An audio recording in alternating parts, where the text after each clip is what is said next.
Francis പാപ്പയുടെ വിയോഗത്തിൽ പ്രതീക്ഷ നഷ്ടപ്പെട്ട ഇന്ത്യയിലെ വിശ്വാസി സമൂഹം. വേറിട്ട ജീവിതം കൊണ്ട് സഭയെയും ലോകത്തെയും ഒരുപോലെ സ്വാധീനിച്ച ഫ്രാൻസിസ് പാപ്പ യാത്രയായത് ലോകചരിത്രത്തിൽ അനുസ്മരിപ്പിക്കപ്പെടാൻ ഒരു ദുഃഖദിനം കൂടി നൽകിയാണ്.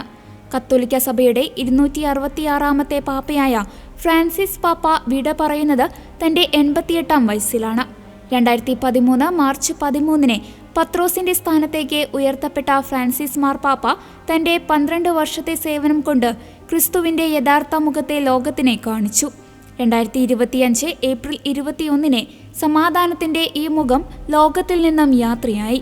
പരിശുദ്ധ പിതാവ് ഉടൻ ഇന്ത്യ സന്ദർശിക്കുമെന്ന് പ്രതീക്ഷിച്ചിരുന്ന ഇന്ത്യയിലെ ദശലക്ഷക്കണക്കിന് വിശ്വാസികൾക്ക് ഈ വാർത്ത പ്രതീക്ഷകളുടെ ചിറകരിഞ്ഞു വീഴ്ത്തിയ പോലെയായിരുന്നു.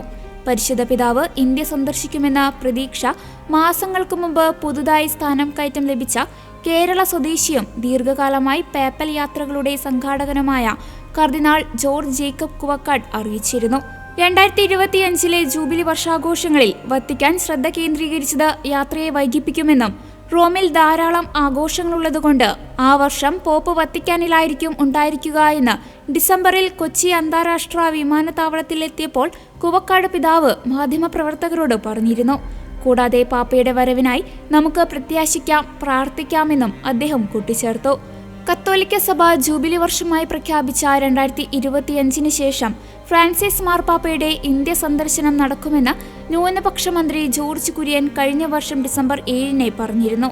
ഇന്ത്യ ഇതിനകം തന്നെ പോപ്പിനെ ഔദ്യോഗികമായി ക്ഷണിച്ചിരുന്നുവെന്നും പ്രധാനമന്ത്രി നരേന്ദ്രമോദി നേരിട്ട് അദ്ദേഹത്തിന് ക്ഷണം നൽകിയെന്നും അദ്ദേഹം ചൂണ്ടിക്കാട്ടി. 1999 വിശുദ്ധ ജോൺ പോൾ രണ്ടാമന്റെ ചരിത്രപരമായ ഇന്ത്യ സന്ദർശനത്തിന് ശേഷം ഇന്ത്യയിലേക്ക് വരുന്ന മാർപ്പാപ്പ ഫ്രാൻസിസ് പാപ്പയായിരിക്കുമെന്ന് ഇന്ത്യയിലെ വിശ്വാസികൾക്ക് പ്രതീക്ഷ ഉണ്ടായിരുന്നു. കേരളം മുതൽ വടക്ക് കിഴക്ക് വരെ വ്യാപിച്ചു കിടക്കുന്ന വൈവിധ്യവും ഊർജ്ജസ്വലവുമായ ഒരു കത്തോലിക്ക സമൂഹത്തിനെ രോഗശാന്തിയുടെയും ഐക്യത്തിന്റെയും നവീകരണത്തിന്റെയും നിമിഷമായിരിക്കും അത് എന്ന് ഇന്ത്യയിലെ കത്തോലിക്ക വിശ്വാസികൾ സ്വപ്നം കണ്ടിരുന്നു. 68 രാജ്യങ്ങൾ സന്ദർശിച്ച മാർപ്പാപ്പ തങ്ങളെയും സന്ദർശിക്കുമെന്ന സ്വപ്നം ഫലമണിയാതെ പോയെന്ന വലിയ ദുഃഖത്തിലാണ് ഇന്ത്യയിലെ വിശ്വാസികൾ. ഇന്ത്യയും ഹോളിസിയും തമ്മിൽ 1948 നയതന്ത്ര ബന്ധം സ്ഥാപിക്കുന്നത് മുതൽ സൗഹൃദപരമായ ബന്ധങ്ങളുണ്ട്. ഏഷ്യയിലെ 2ാമത്തെ വലിയ കത്തോലിക്ക ജനസംഖ്യയുള്ള രാജ്യവും ഇന്ത്യ തന്നെയാണ്. ലോകത്തിന്റെ ഇടയനെ ഹൃദയംഗമമായ ആദരാഞ്ജലികൾ അർപ്പിച്ചുകൊണ്ട് ഇന്ത്യയും അദ്ദേഹത്തിനു വേണ്ടി പ്രാർത്ഥിക്കുന്നു.